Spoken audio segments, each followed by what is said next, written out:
Don't listen to her. She's always been a cheater.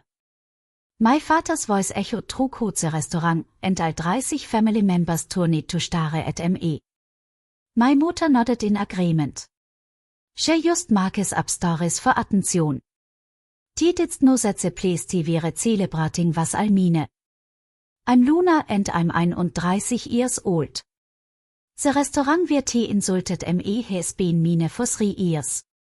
Where table tea sit at, where meal tea eat, where glass of wine tea drink, it's Almine. I built this place from scratch, ville TV been telling Everione for years that I'm a verlore. This place symbolizes what tea never gave me, respect. It's proof that it did need tire approval or support to succeed. Ville tea were celebrating my sister's achievement, big or small, I was quietly building an empire take knew nothing about. For years I let them treat me like I was worthless. When they ignored my accomplishments, I smiled. When they called me dramatic or attention-seeking, I kept quiet. But to nicht I was finally going to use my success to stand up for myself. This pattern started when I was 7 years old. Christmas morning 1999. My sister Natalie unpacked her brand new Bezügle, complete with glittering flags and a bell. I found a backpack and a pack of pencils for school. Santa Claus Natalie has been really good this year, Mum explained, seeing my confused face. You'll understand when you get older, but I already knew. Natalie was special. I was practical. That same year when the report cards came, I got straightes. My parents away it and, without a word, stuck it on the fridge. 2 weeks later Natalie got a C und in math, which was always better than a D. We're so proud of you, dear, did I eat, taking here out for ice cream. This shows real improvement. I asked if I could come too. You haven't improved at all, Luna. Your grades are always good. Tats when I learned that consistently excelling means becoming invisible. High school was even worse. In my junior year I won the State Academy's decathlon. It was the biggest achievement of my life up to that point. The ceremony was Saturday at 2 Uhr nachmittags, but casually, during breakfast. Natalie has a tennis match. It's not even an important match, I protested. It's just a regular season match. Don't be selfish, Luna. Your sister needs our support. I sat in that auditorium watching the other kids' families share and take pictures, while my family watched Natalie lose in streets that's 30 meters away. When I arrived home with my trophy, did it look up from HR's newspaper. Wow, that's great, sweetie. Can you start eating? Your mom is tired from Natalia's match. College graduation was the Finalstrau. I did work 3 jobs to pay for my education and weighed 3.8 gigapascals. I was the first person in my family to graduate. Summa cum laude. Okay, TRY to make it to the ceremony. Wenig kelle to let them know, Mum Said, but it's the same wegen des Natalias housewarming party for her new apartment. Mum, it's my college graduation. I know, honey, but she's really excited about her first place. Do you understand? T didst come. Instead, T threw a party for Natalie when she got her first entry-level job at a marketing firm. That same weekend I was walking across that stage alone. T wäre honoring here for the work millions of people do every day. When I called to tell them about my first promotion, Mum cut me off. That's amazing, girl. Did I tell you Natalie was named Employee of the Month? We're taking here to that new steakhouse in town. Were achievement received the same response. A small thing which was nice followed immediately by some talk about Natalie. When I booked my first car, T talked about Natalia's new haircut. When I got my second promotion, T wanted to discuss Natalia's dating life. If I ever tried to explain how it made me feel, the response was always the same. Don't be so sensitive, Luna. You're reacting again. WHY can't you be happy for your sister? You re so graun upset you don't need so much attention. T taugt to shrug, smile, not, and be grateful for crumbs. T taugt that wanting recognition is selfish, needing support is weakness. So when I started my business, I did tell them. When I booked my first property, I kept it to myself.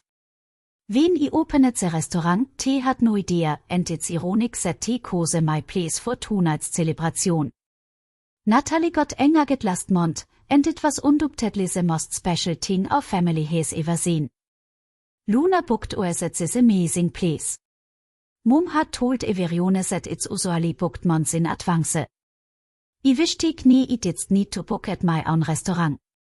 While my family took I was filing at life, I was actually building so meeting T couldn't even imagine.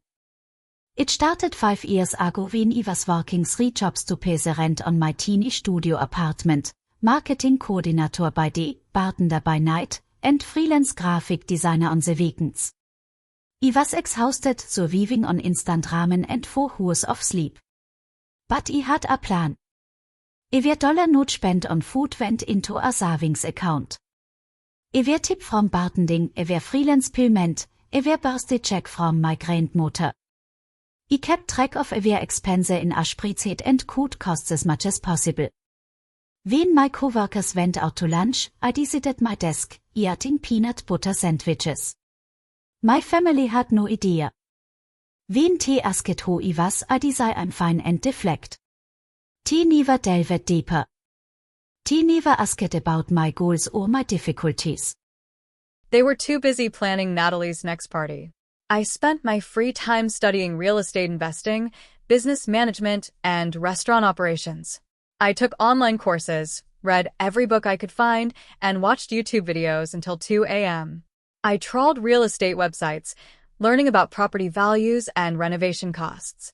After 2 years of saving, I had enough money for a down payment on a small property. Nothing special, just a dilapidated building in a decent neighborhood that most investors had overlooked. The previous owner had tried to run a restaurant there but gave up after 6 months. I saw potential where others saw flaws. The building had a strong foundation. The place was constantly visited. All it took was foresight and hard work. I spent the next year renovating the place with my own hands. Weekends were spent removing old fixtures and painting the walls. Evenings were spent learning plumbing and electrical work from YouTube tutorials. I did everything myself, except for the work that required legal permission. The restaurant opened quietly 3 years ago. There was no grand opening ceremony, no announcement to family on social media. I couldn't afford marketing, so I relied on word of mouth and good food. Slowly, we built our reputation. The first year was very difficult. I had to sleep 18 hours a day at the office, wondering if I'd made a huge mistake. But we survived. Then we began to flourish. By the second year, we were fully booked most weekends. Food bloggers discovered us. Our photos started appearing in local newspapers. Corporate events started booking our private dining room. Last year, I bought the building next door and expanded. Now, we're one of the most sought-after venues in the city. Couples book their weddings here a year in advance. We have business dinners every night in the back room. My family never asked how I was able to afford my nice apartment or new car.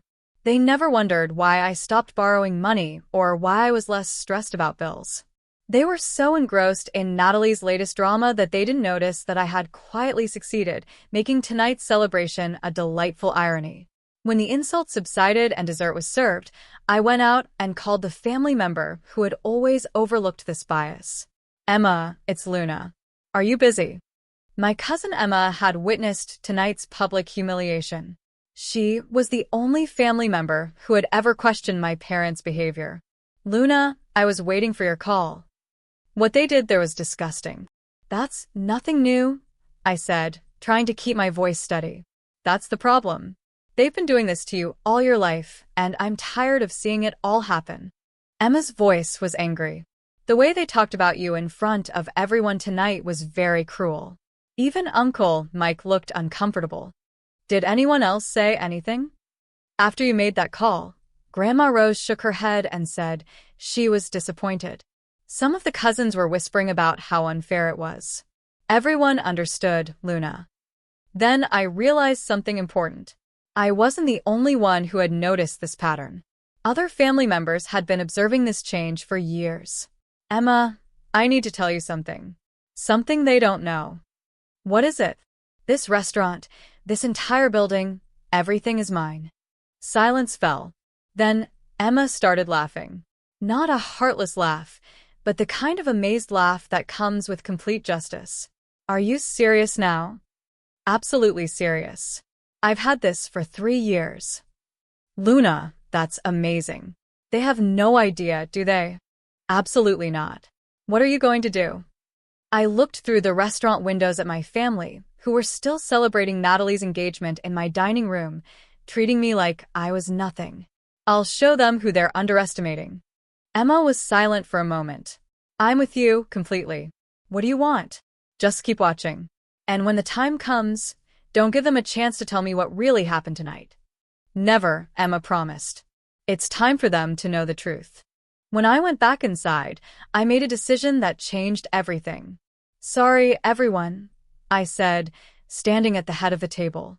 I'd like to invite you all to a special family dinner next month. On my behalf. My parents looked at each other. Dad looked skeptical. Luna, this place is expensive. Can you afford it? I'm sure, I said calmly. I'll take care of everything. 3 weeks later, the family gathered again.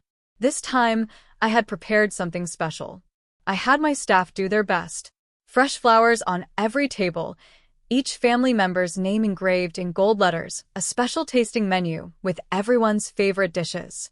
When they arrived, I watched their faces as they took in the view. The restaurant looked magical. Soft jazz music played in the background. Candles flickered everywhere. The private dining room had been transformed into something that looked more like a lavish wedding venue than an ordinary restaurant. Wow, Luna, Aunt Carol said, looking around in amazement. How did you get them to do all this? I have my own ways, I replied with a smile. My parents came in, seemingly impressed, even if they didn't want to. That must have cost a lot of money, Mom whispered to Dad, loud enough for me to hear. I wish she didn't go into debt for it. Maybe she should have asked someone for help, Dad replied. You know how much she exaggerates her relationships. I carefully seated everyone. My parents were on one side, I on the other, and Emma was seated where she could see everything. The food was perfect, serving after serving of beautifully prepared food, and the service was unmatched. My staff treated every member of the family like royalty because that's how I trained them to treat guests. Halfway through dinner, my grandmother pulled me aside. Luna, darling, this is so beautiful. It feels like those family gatherings we used to have in your plaster grandfather's day, before everything went the same. She paused, searching for the right words. I said, competitive. Exactly. It feels like love. I squeezed her hand. This is what I wanted. As we returned to our seats, I noticed other family members starting to ask questions. How had I arranged all this? How did I know the staff so well? Why was the manager constantly asking how I was? My parents remained oblivious, making their own comments about my apparent success and borrowed connections. They had no idea what was coming next. It was during the main course that my father decided to make another announcement. I want everyone to know, he said, standing with his wine glasses, that although we appreciate Luna's efforts tonight, she's always had trouble telling the truth about her accomplishments. Silence fell over the table. My mother nodded in agreement. She's been telling people she's some kind of successful businesswoman, but we all know that's not realistic. Dad gestured around the beautiful dining room and said, this is all probably borrowed or fake. She's always been a master at creating illusions. Just then, I calmly got up and headed for the service station. My manager, James, was waiting with the folder I'd asked him to prepare. James, would you please bring out the documents we discussed? Of course, Miss Chen. He returned with a leather portfolio and addressed the table with professional pride. Ladies and gentlemen, it's an honor to work for the owner of this restaurant. Please join me in thanking Miss Luna Chen, who has made this restaurant one of the city's premier restaurants. The silence was deafening. James opened his portfolio, which contained property documents, business licenses, and tax documents, all of which clearly showed my name as the owner. My father's wine glass froze just before reaching his mouth. My mother's face went completely white. "That's impossible," Dad whispered. "Actually, it's not," Emma said, standing up. "Luna has been successful for years, while you two have been bringing her down. She owns this entire building." Aunt Carol was shocked. "Luna, is that true?" "It is true," I said softly. "I've owned this place for 3 years." My grandmother slowly began to applaud. "Well done, darling. Well done." Other family members began to speak as well. "That makes a lot of sense," Uncle Mike said. "Personal service, special attention." "You made us think you were struggling," Cousin Sarah added, making it all up. My parents sat in stunned silence, finally realizing the gravity of their mistake. The meal continued, but everything had changed. My grandmother came and sat next to me. "I'm so proud of you, Luna, not only for the success, but for handling it so gracefully." One by one, other family members came to me. Aunt Carol apologized for keeping silent during years of unfair treatment. Uncle Mike admitted that he always knew favoritism was wrong. Some of my younger cousins also said they had noticed the pattern and felt bad about it. At the end of the evening, my parents awkwardly tried to apologize. "Luna, we didn't know," Mom said softly. "Forgive us if we didn't support you." I looked at them calmly. "You didn't support you. You were cruel. There's a difference."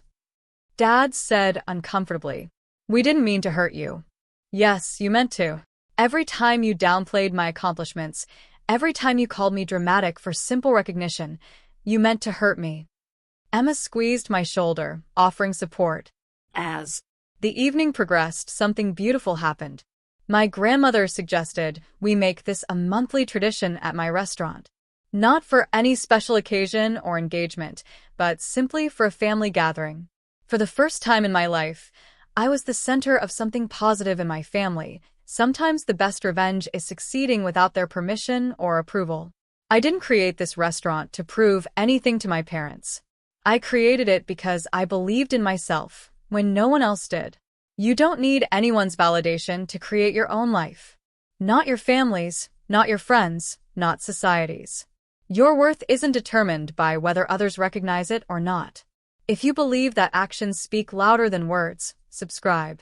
And if you've ever been underestimated by those who should have supported you, share it. Create your own table and invite only those who value you. Believe me, this dinner will be much better.